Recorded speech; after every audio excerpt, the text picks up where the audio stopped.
দিল্লি ও রাজধানী এলাকায় সবুজবাজিতে রাজি সুপ্রিম কোর্ট, তবে 3 দিনের জন্য নির্দিষ্ট সময়। মুক্ত বাতাসের অধিকার, বাজি শিল্পের সঙ্গে যুক্ত মানুষের রুটি রুজির প্রশ্ন এবং মানুষের আবেগ, এই 3-এর মধ্যে ভারসাম্য রক্ষা করতে হবে।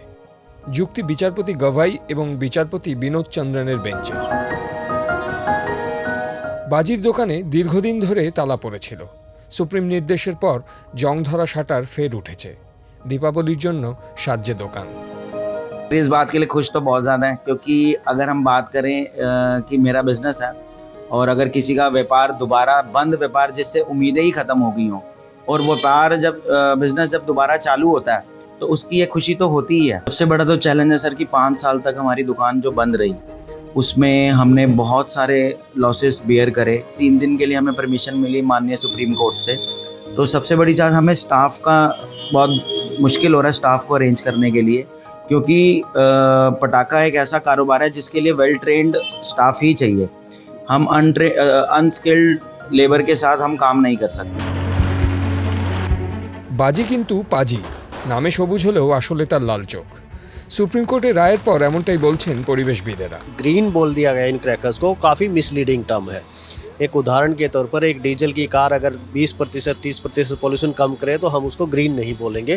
इसी तरीके से अगर इस क्रैकर ये 30% कम अगर पोल्यूशन निकाल रहा है उसको ग्रीन नहीं कहना चाहिए। क्रैकर्स अवॉइड करने चाहिए, ग्रीन हो या नॉर्मल क्रैकर्स हो, क्योंकि पोल्यूशन तो होगा ही होगा। जितना कम हो सकता है वो उतना कम करना चाहिए। শীত পড়ার আগে থেকেই দিল্লিতে বায়ু দূষণের মাত্রা চড়তে থাকে। বাতাসে বিষ গত কয়েক বছর ধরেই রাজধানীর মাথা ব্যথার কারণ। বিভিন্ন বিধিনিষেধ চাপিয়েও তাকে কিছুতেই পুরোপুরি বাগে আনা যাচ্ছে না। সেখানে শীর্ষ আদালতের নির্দেশে সব উদ্যোগ জলে যাবে বলেই আশঙ্কা অনেকের। ग्रीन क्रैकर में जिस तरह के केमिकल्स का रिप्लेस किया गया है नॉर्मल क्रैकर से, उनका जब कंबस्शन काफ़ी अच्छे तरीके से होता है तो और छोटे पार्टिकल्स निकलते हैं, और पार्टिकल जितना छोटा होगा हमारे शरीर में उतना ज़्यादा वो अंदर तक जाएगा, उतना ज़्यादा हेल्थ डैमेज करेगा। শুধু যে সবুজবাজি পূর্বে তার গ্যারান্টি দেওয়া যাবে তো, এই প্রশ্নও রয়েছে। हमने पिछले सालों में देखा है कि मार्केट में जो नॉर्मल क्रैकर्स हैं, जो ग्रीन क्रैकर नहीं है, वो भी पाए गए हैं और उन पर QR कोड और सर्टिफिकेशन मार्क्स भी डुप्लीकेट लगाए गए हैं। और उसके साथ साथ हमने ये भी देखा जो टाइम लिमिट है उसका भी बहुत अच्छे से पालन नहीं किया गया है। তবে সময় বদলাচ্ছে, পরিবেশ নিয়ে সচেতনতা আগের চেয়ে অনেক বেড়েছে। বাজি থেকে মুখ ফিরিয়ে নিচ্ছে পরবর্তী প্রজন্ম। ग्रीन क्रैकर्स जो डेफिनेटली पोल्यूशन कम करते हैं, पर उसकी और भी बहुत सारी हानि होती है उससे हमें। भले ही आपको ग्रीन क्रैकर्स के बारे में बताया जा रहा है, लेकिन आपको बिल्कुल उस पर ध्यान नहीं देना है।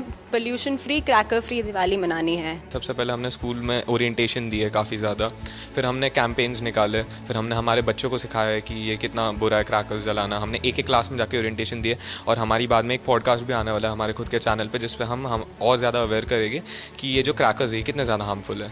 এই দীপাবলিও হয়তো বাজির রংবাজিতেই কেটে যাবে, কিন্তু পরের বছর, তার পরের বছর নতুন প্রজন্ম কি দীপাবলির রং বদলাতে পারবে? কবে দূষণহীন দীপাবলির সাক্ষী হবে রাজধানী?